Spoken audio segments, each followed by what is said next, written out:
Hello and welcome to...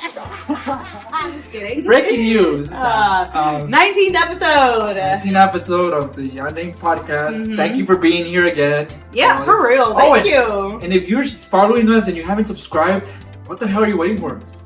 Oh my god.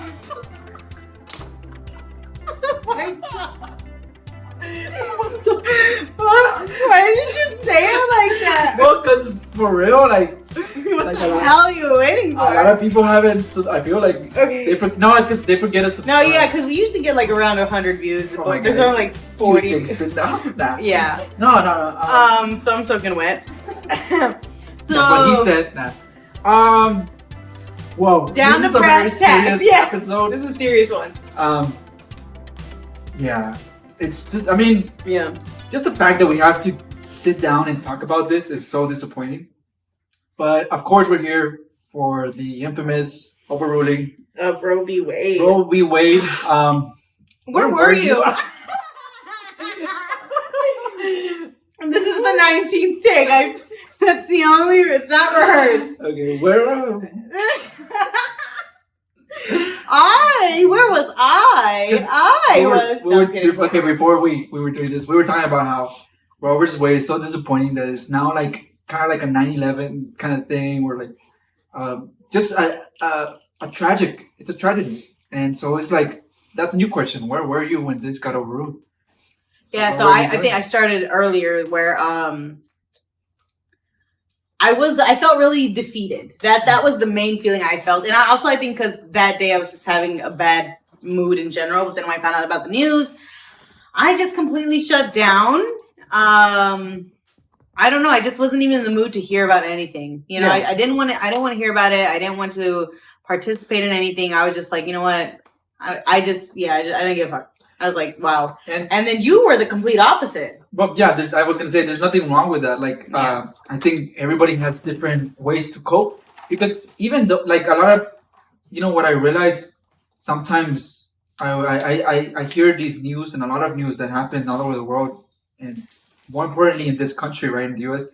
When news like this happens, that really bad news, just because it's not in my immediate circle doesn't mean that it can affect us in a negative way, right? Like in our psychological sense. So for my coping mechanism, even though like you could say, well, this is happening like outside of your circles or whatever, but it still ruins your day, right? So I remember my way to cope with it. I was like, well, one, if you follow me on Twitter, like that was my first step, You were just so tweeting about upset. this. Yeah, you were really angry. But then my other thing is, I mean, it doesn't hurt to get out of the house, like to go out and protest.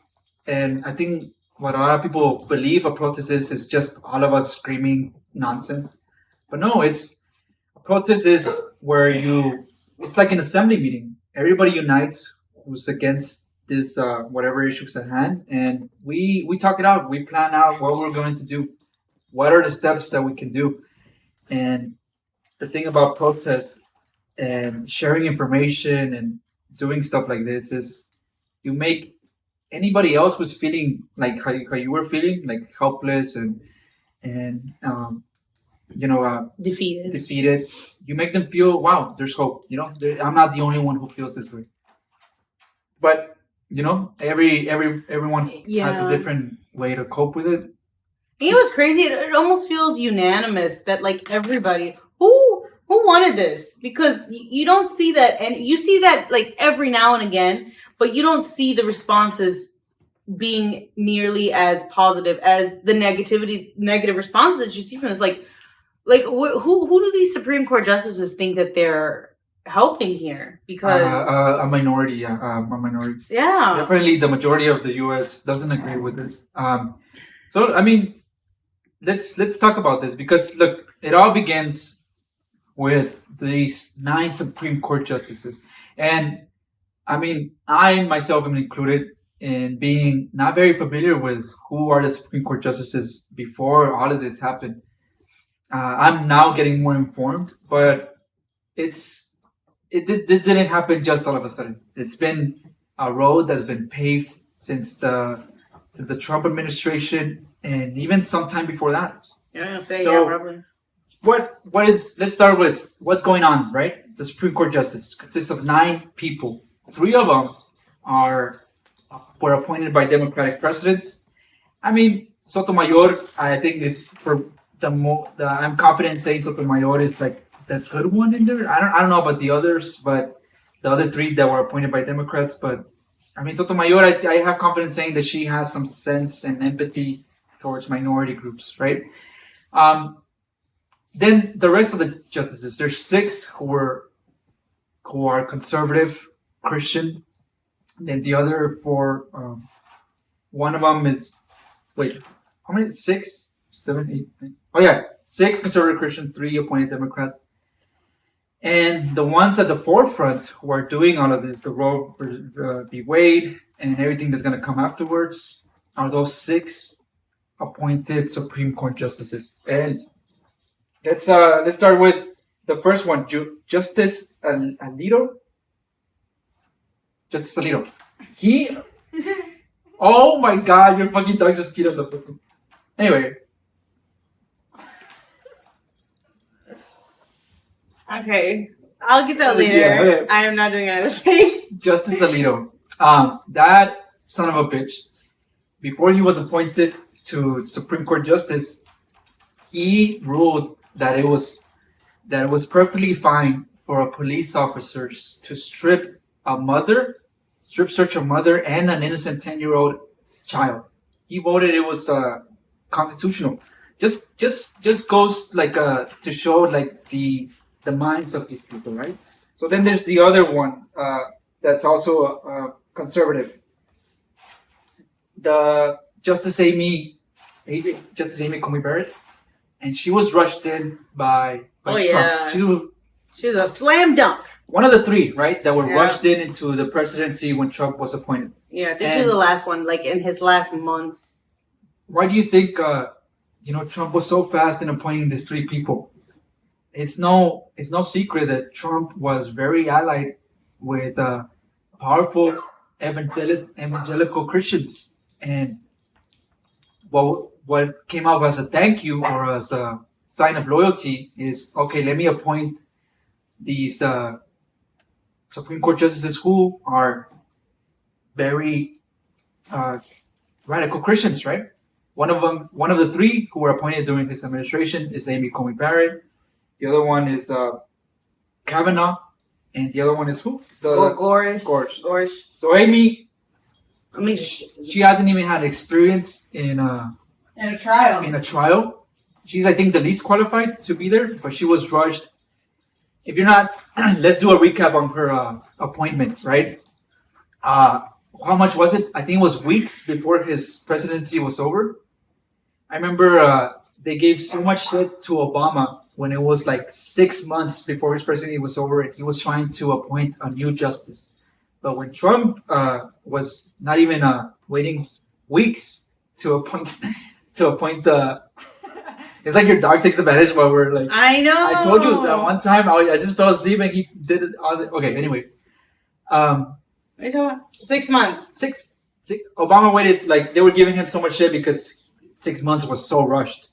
Then when Trump did it, like, a week before, or 2 weeks before his presidency was over, it was so obvious what he was trying to do, right? He was trying to rush Amy into the Supreme Court so she could keep it warm with her Christian ideologies, biased Christian ideologies. And one of the biggest mistakes she's done, so hypocritical in her part, is that they have her on video lying under oath when they asked her, Well, they have all of them.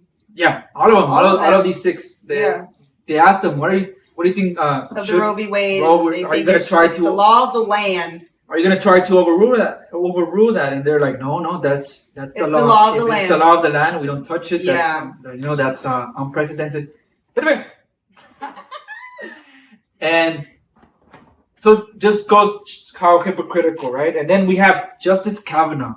Let's do a recap. Again, rushed by the Trump administration, but accused of sexual assaults. Yeah. By a woman who went with him in college, I believe, and Dr. What's her name? I forgot her name. And it was a whole thing. And you would think, wow, in an interview, let's say anybody, right, goes into an interview for a job application. If somebody's accusing you of sexual misconduct, that should already been like, hey, you know what? We'll call you maybe later. Let's try to see the truth of the story. But no, when he was accused of sexual allegations, he didn't even do a proper job of defending himself. He's like, I don't remember that. You know, that's what his defense. Yeah, there's a whole trial about it, but Yeah, he was like, it wasn't that party was not. What did he say? That party was not on my calendar, and then he brought his like calendar Oh my God. from college. I'm telling you, he didn't even do a proper job. I remember his nomination being like a huge fucking circus. It was wild. Oh, Those are the dogs. They're fighting. But yeah, then. But aside from just what I'm going at is that's the piece. Like it shows you a piece of how these people are thinking, right? These 6 people in the court who what trips me voted out, who are voting to destroy our lives, right? Yeah. But what trips me out is that the whole point of being nominated for Supreme Court and playing a part in there is it doesn't matter because you said you think Sotomayor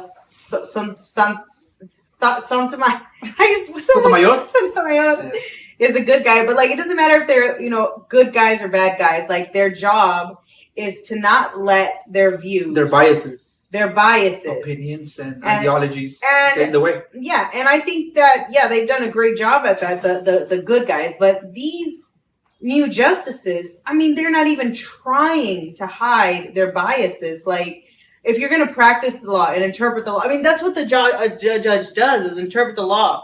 So it's just like, I think, not try to fit it into your own. I think at this point, they just said, fuck it, we don't care. Yeah. We don't care if it's obvious now that we are trying to make this country a Christian country, And when I put quotations on Christian, because that means they're not even, I'm sure there are Christians out there who are good people, but we're talking about these radical ass Christians who still believe interracial marriages are a sin, and even the rational good Christians, like this country is for everybody, for every religion. Even shouldn't if be one religion. Congratulations if you're a good, wonderful, wholehearted Christian.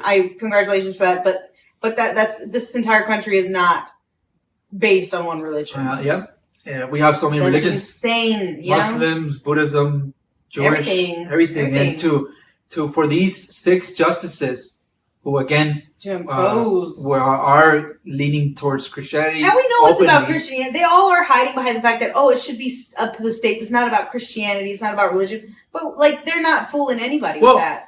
Let's see. What's up? It's when I say that it's all been leading up to this quote unquote Christian country. Let's see the decisions that have been happening before the Roe versus Wade. Oh my God, Milo, give me space. So one of the things that was happening before is that the Supreme Court ruled for religious school, and guess what religion was it? Christian. For a Christian religion school for taxpayers in Maine to fund this religious school. The Supreme Court ruled that it's okay for religion for religious schools open up and taxpayers have to pay like if it was a normal school.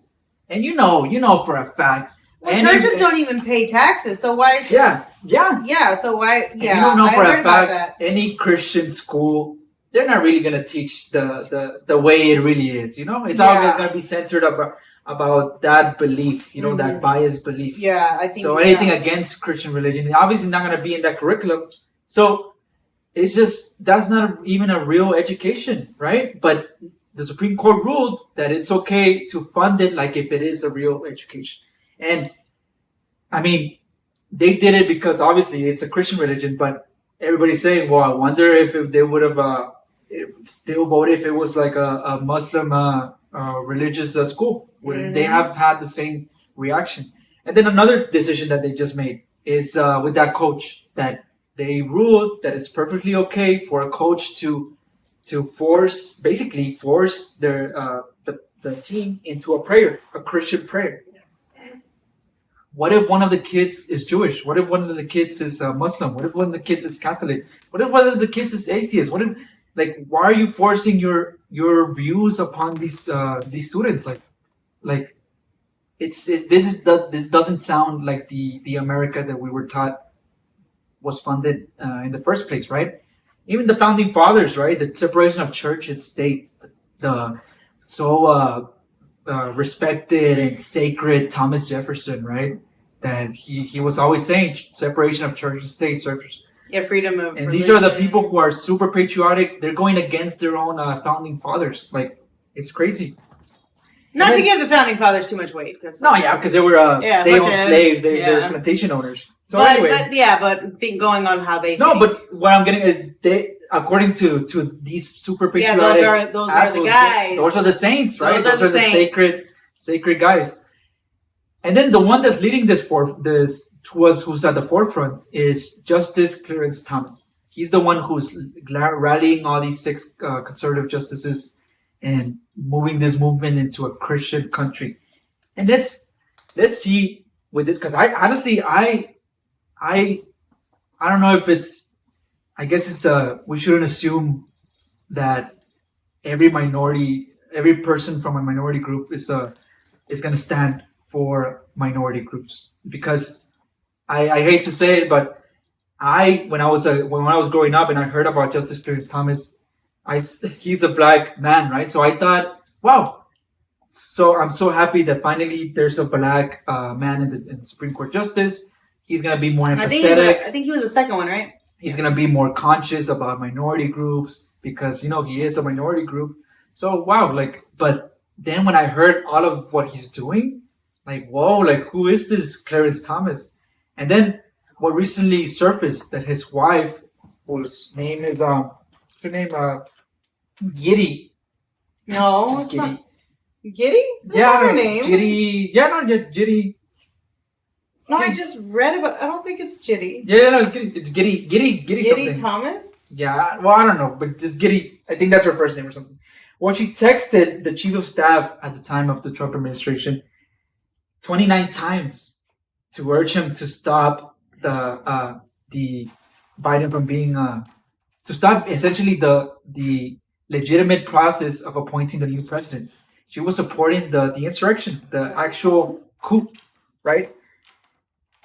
So how is this Supreme Court Justice Clarence Thomas, right, who's, like you said, supposed to be completely unbiased, completely neutral, but he's married to this person who was an actual participant in the insurrection, and then just even more corrupt is that he voted to block the investigation of January 6th because he knew his wife was going to be there. So again, we went talking about all these judges because it just goes to show these are the 6 people who just stripped away the rights from a lot of people, and specifically women of color, right, who don't have the advantages of getting on a flight and seeking a rapid, easy abortion. Yeah, especially undocumented women who can't even, can't cross many state lines. They can't cross borders because it's dangerous. One of the things that when I went to the protest of the Roe versus Wade, one thing that was said that I didn't even think of was that a lot of migrant women are raped by ICE agents, and with this new law, they can't even have an abortion. There's no Planned Parenthood, so they're forced. And this is, I think that I'm hearing also is that why are people calling it pro-life? This is not pro-life. This should be called forced birth. This is forced birth. You're forcing somebody to bear the child of the rapist. The child just bear what there's no autonomy. You know what I think about is all the high school students. Come on. I feel like a majority of high school students, they have sex. Yeah. So, imagine how many teen parents that we're going to have now, because they're not going to have that choice anymore. And it's they should be allowed that choice. And you know what? The sad thing is that it's not even also just teens. I was reading an article in Brazil where they have this anti-abortion law too. And 11-year-old girl, she was raped, and she not only was arrested and charged for trying to get an abortion, but she was forced. She's forced to because she doesn't want to. The 11-year-old girl, not prepared to be a mother. they're forcing her to have that child, and that's where we're at right now. Yeah, that's where we're at. And also, I think about the women that are going to die in birth.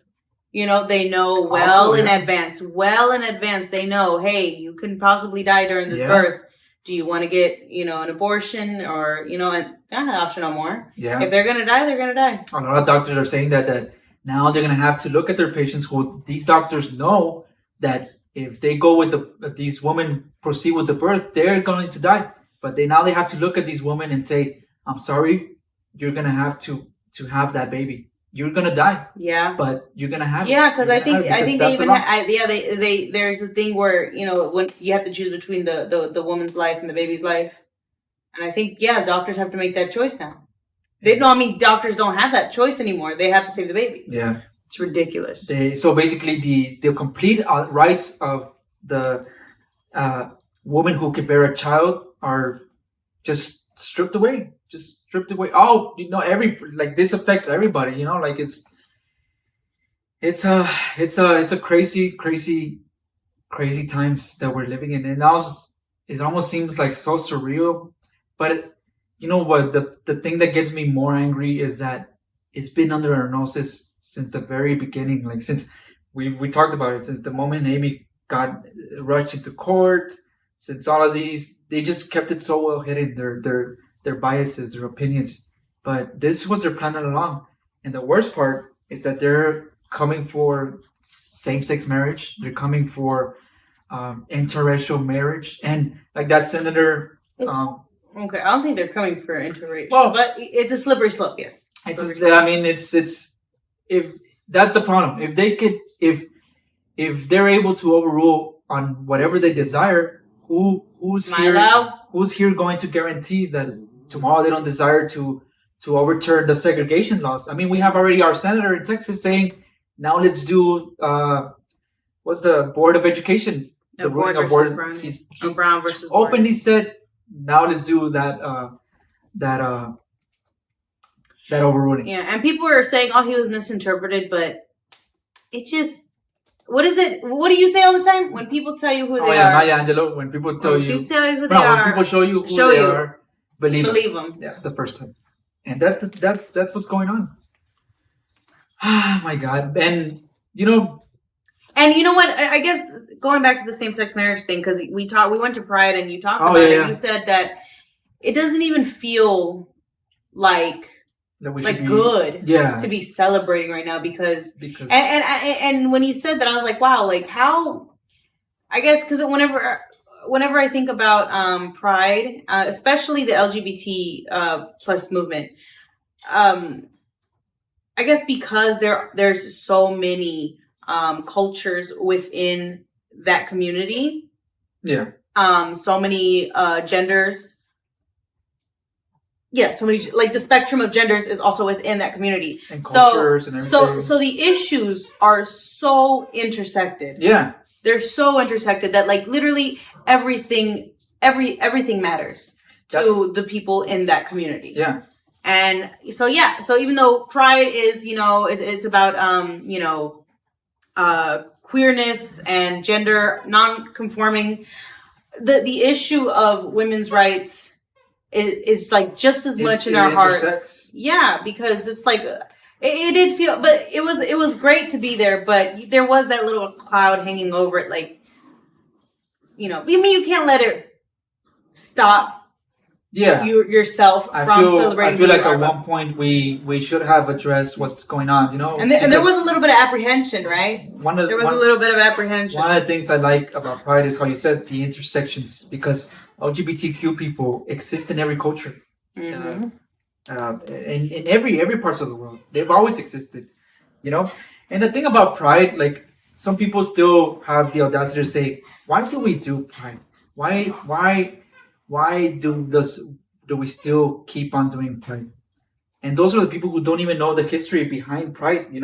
When it started with the Stonewall riots, nobody gave us Pride. I know it seems right now like all these companies are in our favor and everything, but like I wasn't there, right? It was before I was born, but LGBTQ people, specifically trans people, trans women of color, were there making Pride happen. Like they were tired of cops always beating them up, looking for them, targeting them, and until one day they got fed up, and it was this riot. And ever since then, now it turned into Pride. And now, fortunately, we have companies again who are in our favor. But the people who question Pride, they don't know that where we come from. You know, they don't know that this is hard work to be here. And to add, I think that the purpose changes over time. So yeah. You know, the first of the prides, you know, they were revolutionary. They were protests. They were a lot more dangerous. And now I see the way I see Pride now. It's important today because like I think more about the youth than anything else. Like imagine growing up in a world where like Pride is this fun celebration of people, and you witness it from a young kid. You know, so you grow. I don't know. For me, I feel like it's really important to just teach people from the very beginning of their life. Hey, if you're gay, gender nonconforming, and any of these things, I guess it's a step closer to normalization. Is what I'm trying to get. No, yeah, yes. I agree with you. The reason, and then some people, even us. To me, it's for the kids. Even us gays. Well, okay, we'll get to that. But okay, I'll get to that. Even us gays were like, Pride, it's year after year, it's getting boring. That's the objective, so that it can become boring, so that it becomes normalized, you know. So Pride doesn't, you know, it just seems part of her. And the thing, and sometimes there's also the attitude of, basic people are here, like, well, good. You want it to be the main thing. The main objective. You want to put it in the main. I don't want to say trendy. You don't want it to be like a trendy thing, but you want it to be in the mainstream of. The purpose of Pride is to LGBTQ to get out there, because every year and all this time since the beginning of history, they've been trying to erase us. So Pride is, hey, we're here. They haven't erased us. We exist. And there will come a day when we don't have to do it, and I hope there is. But until now, there is. And funny, you said about the kids. A lot of people will come for you. They're like, wait. Don't the kid. I don't give a shit. Don't indoctrinate other kids. You're gonna make them gay. You're gonna make them bi. You're gonna make them. I don't care. I think people, it's important for kids. And I hate to that I have to say this over and over again, even to people our age. People are born gay. People are born lesbians. People are born bisexuals, and some people still have trouble accepting that. They think that kids can just be so influenced by what they see, and it's gonna turn them into whatever. Like, no, that's not at all. If really TV and or Pride events can influence somebody's sexuality, well, then I would have been straight, because all my life I've been seeing princesses kissing princes in cartoons. I've always seen heterosexual relationships, straight relationships. You pointed this out. I lived in a straight household, so how did I turn out? Another important point that you pointed out in our conversation earlier today is the sexualization of children. Oh, yeah. Stop acting like exposing children to to queer narratives and things like that is like, oh, they're gonna want to kiss boys. You know, like boys are gonna want to kiss boys, and they're gonna like. First of all, like you can't sexualize children like that. I mean, it's just like them seeing this, you know, Pride events and things like that. It's not going to be like, oh, I want to do that. I want to do like, no, it's just saying, oh, okay, that's a guy kissing a guy. Okay. You know, and it's a win-win situation, because let's say the girl or the boy doesn't turn out to be part of the LGBTQ community. Because again, you're born with this, right? So obviously a child is not going to know until maybe the teenage years. Like some people always ask me, when did you know you were gay? And I always tell them, well, when did you know you were straight? You know, you just were. I mean, they're over there thinking like who you like. They're over there thinking like, fuck, that's true. Like, I guess in the teenage years, and I'm like, well, there you go, me too. Well, anyway, so it's a win-win situation. If they see something like this, well, maybe they don't turn out to be LGBTQ, but at least they now know to respect somebody who is. And the more you see, like, okay, there's no hate toward it, and then it's more important if the child actually then grows up to be LGBTQ, because then. They don't feel like they don't feel like they're repressed. different. They don't feel isolated. So it's a win-win situation. And how are people against this? It's just so.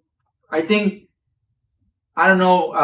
I like to believe that the root of all of this is like I don't know. I have a positive thing. I don't believe that people are just truly evil and trying to, even when they're against me and us, LGBTQ people. I like to believe that it stems out of fear. And Yeah, fear, I sometimes do that too. Yeah. I think that. and I think that I like way. to believe that it stems out of misconception. They believe maybe that it's a decision, so they're like, oh my god, like decide to be right, decide to be, if you think I want to put up with all this shit just because, you think trans people want to put up with all that shit just because, like, Yeah. this is the world. I know it seems now that it just came out of the, like, now it's like, it seems like it's in mainstream media, so now it seems that it's a trend, it's a phase. No, it's just that we're fed up. We're fed up of hiding, and now we're getting more vocal. That's all there is. This is not a new thing. Gay people, LGBTQ people have existed well over a millennia. Like the recent article I saw, a very from there was an Egyptian tomb where these two lovers, two men, were buried together, and it was firstly believed, these because there's also homophobia in science. They were believed like, no, they were buried like that because they were very brotherly love. They were roommates. They were really Yeah, they're shed. But then people were like, no, this is a burial that they're buried like that.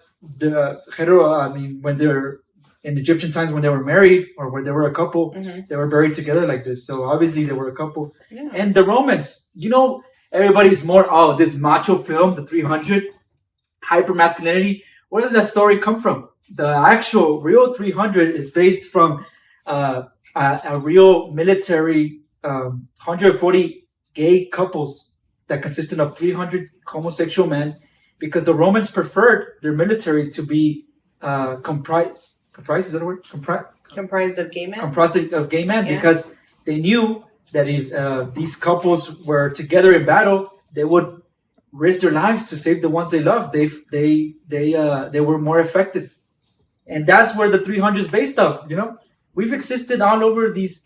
It's just something happened along when, surprise, Yeah, Christianity. because I think in the Roman Empire, people were openly gay. That wasn't It wasn't frowned upon. Wasn't frowned upon, but then the beginning of Christianity took us to the Dark Ages, where people are being accused of witches, and it's a sin to marry outside all these crazy things. Then took us back, and still we're trying to eradicate that stigma through the use of pride, through the use of being more vocal, through all of these things. We're trying to correct what's the suffering that's been thrown at us, and people are still not letting us do that.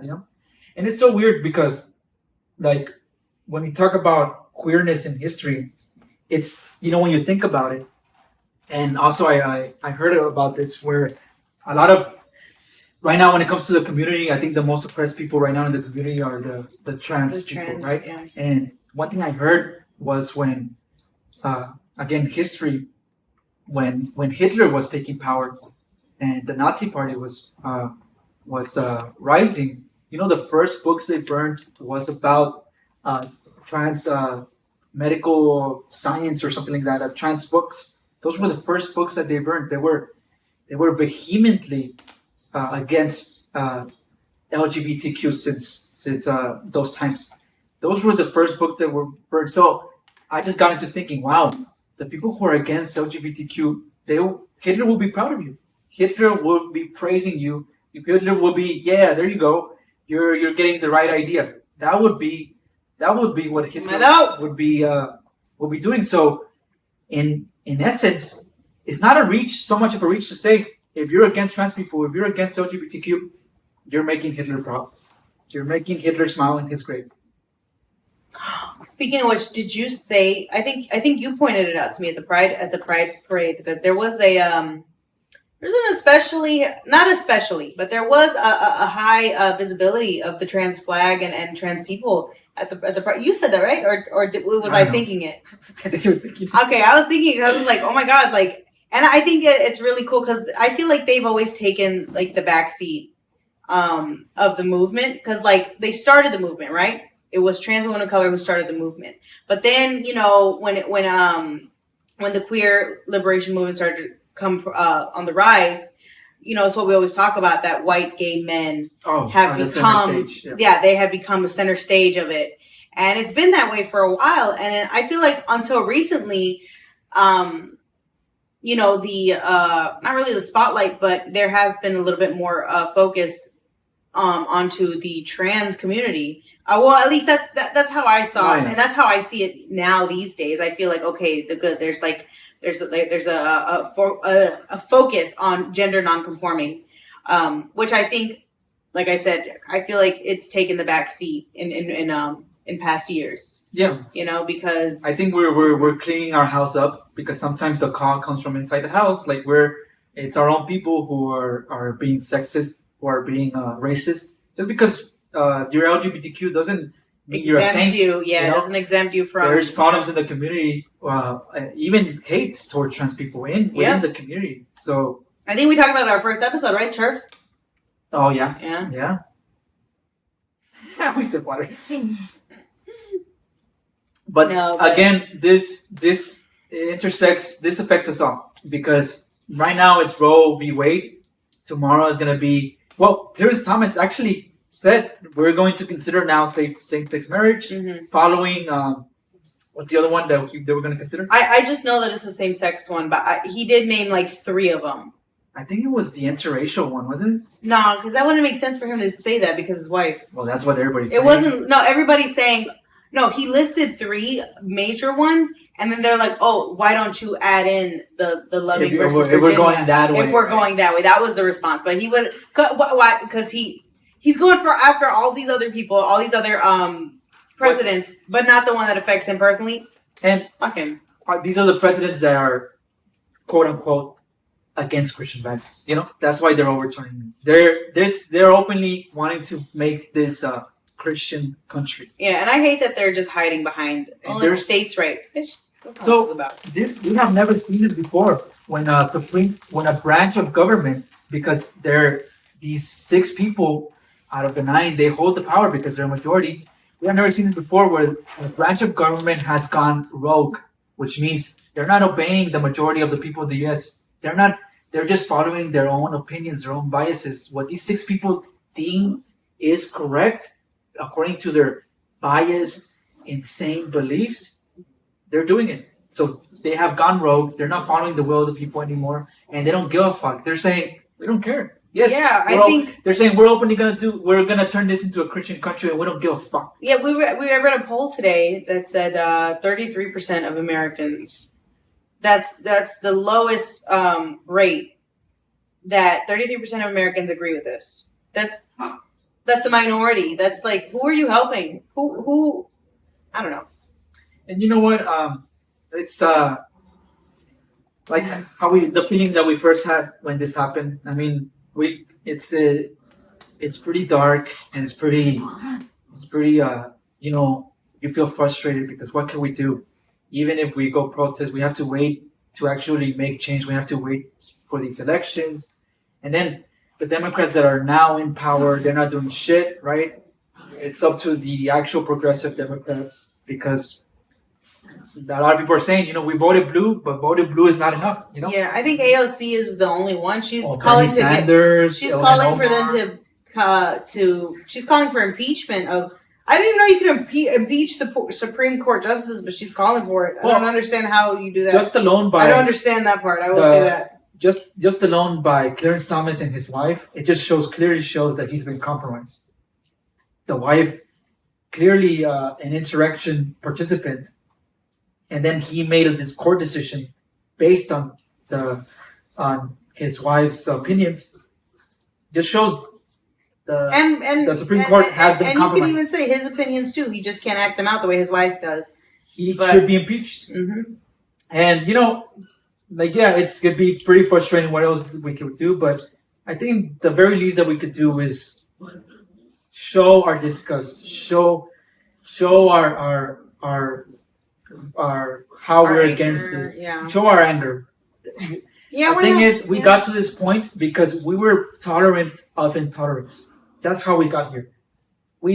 we're always, no, I don't want to get political. You know what? I don't want to talk about this. I don't want to let them voice out their homophobic, whatever, sexist views, and I'll just walk out by my way.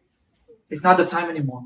If you see intolerance, voice it out, and the fact that we're voicing out our anger, we're voicing out our frustrations, lets other people know that they're not alone, that they're not crazy and feeling frustrated.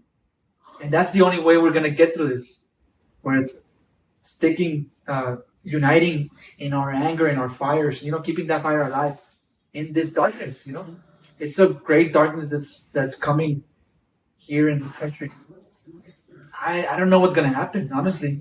Yeah, I think that's another thing that I wanted to point out. Like, this is really scary. Like, I don't want to be dramatic, but this is pretty fucking scary. Well, it's never been like this. 6 people really playing God. Basically, they're saying, you know what?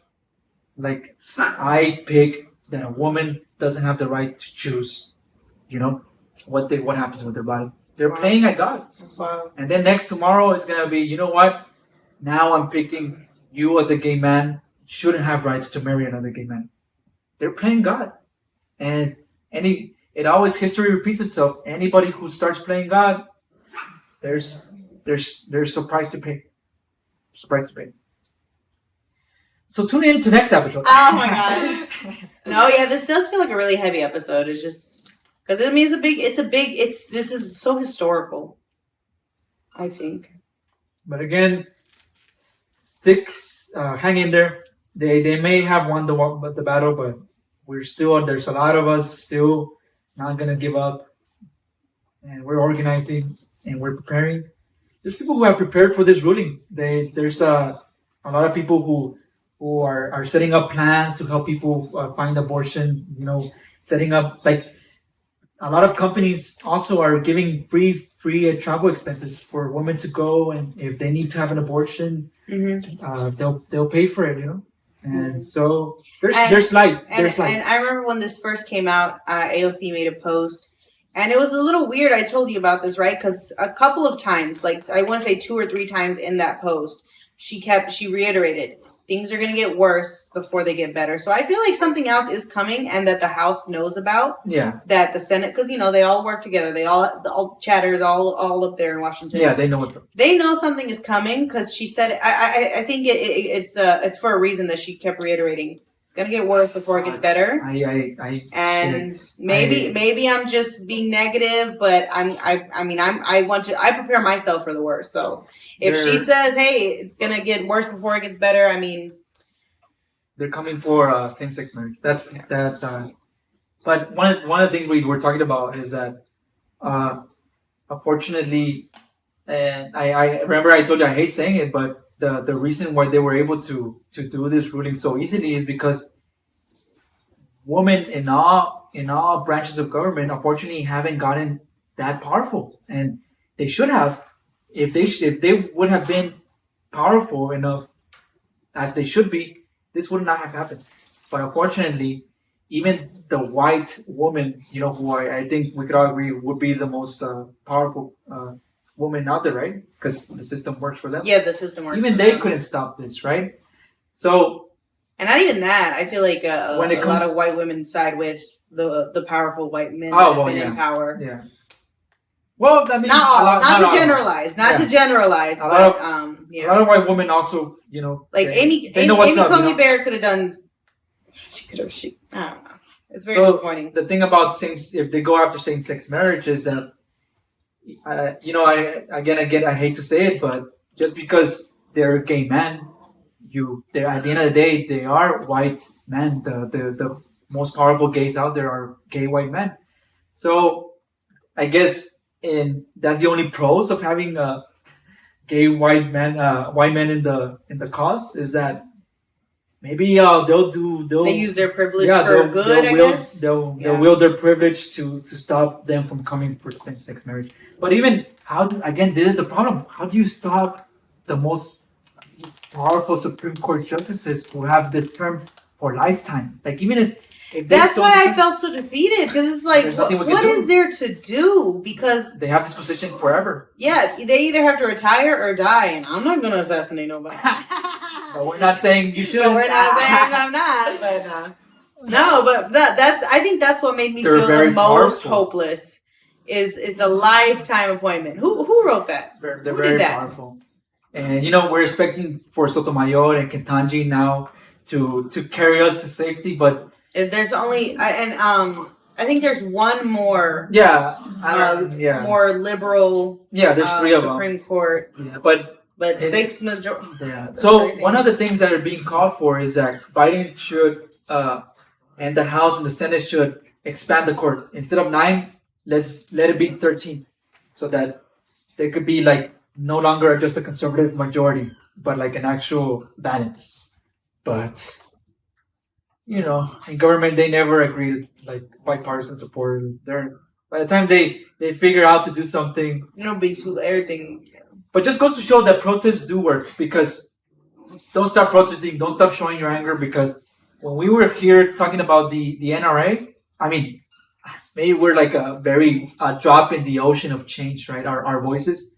But hey, we pushed these motherfuckers to vote on a bipartisan bill to raise the minimum, the age of buying assault weapons. I don't know, something like that. It's the bare minimum, but at least something. I know, but yeah, that is something. Something. And it wouldn't have happened if there wasn't that anger. So keep being angry. Keep voicing that. I mean, don't allow intolerance. Even if it's our own family members, we have to call them out if the call's coming from inside the house. I just feel like a lot of women are going to die. Women are dying, right? Women are going to die. They're dying. Their lives are going to be changed forever. Especially brown and black women. Mm-hmm. Remember that? Yeah, remember that argument we got at the gay bar with that guy? Anyways, that's a story for another. But it goes to show how it intersects, though, because it's like we were talking about Roe v. Wade, but we thought, yeah. So we were at a gay bar. We started explaining. So we were at a gay bar, right? And you would think like, well, it's a gay bar. Everybody's like, empathic, everybody's open-minded. There was this old gay white man who was very sexist, and he was like, "I'm so glad Roe v. Wade is going to be overturned." And basically, we almost came to blows. Yeah, no, literally. And then we ganged up on an old white guy. But fuck him. Yeah. Fuck him. Yeah. Anyways. So, like I said, we have to keep ourselves in check. We didn't hit him. Let's just say that. Yeah, we didn't hit him. Okay? We almost did. No, but okay, whatever. Anyways. Now we seem crazy as like they're assaulting old white men at gay bars. Oh my god. They're gonna use this scene to just like cancel us. Okay, well. Anyways. I guess that was it. This was a very heavy episode. It wasn't even funny. It wasn't like. But I think it had to be talked about. Well, I mean, we have to cope somehow. And this is I know we're laughing, but it's the way we'd rather laugh than cry, Damn, it's so depressing. Oh my god. Oh, it is a depressing time. Yeah. Anyway, subscribe. And maybe comment if you can. Oh yeah, comment. We love feedback, especially him. He's gonna fight you. Send me Milo, where's my shoe? Okay. Bye. Bye. Milo, where is my chancla? God, your dog. I would regret this decision for the rest of my life. When I was in the recovery room, all I could feel was disease.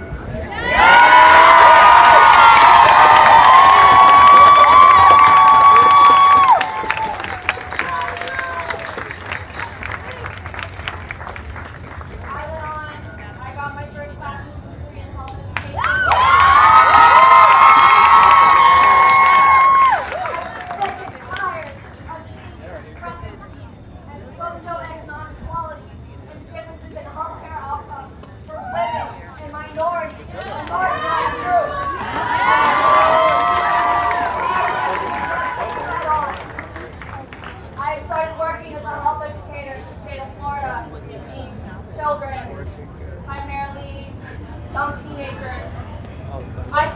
job because I couldn't talk about comprehensive sex education. Sex ed! How fucking wild is that?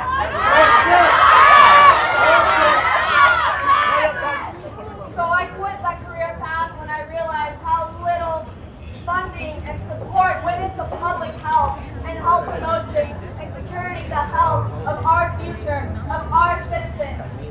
Healthcare is a fucking right.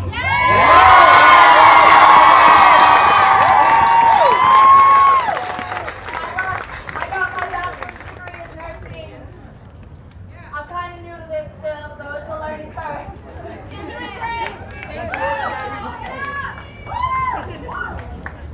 I have patients with ectopic pregnancies that rely on abortion to live, non-viable pregnancies. And now I fear that they will be sentenced to fucking death because they don't have access to this basic right.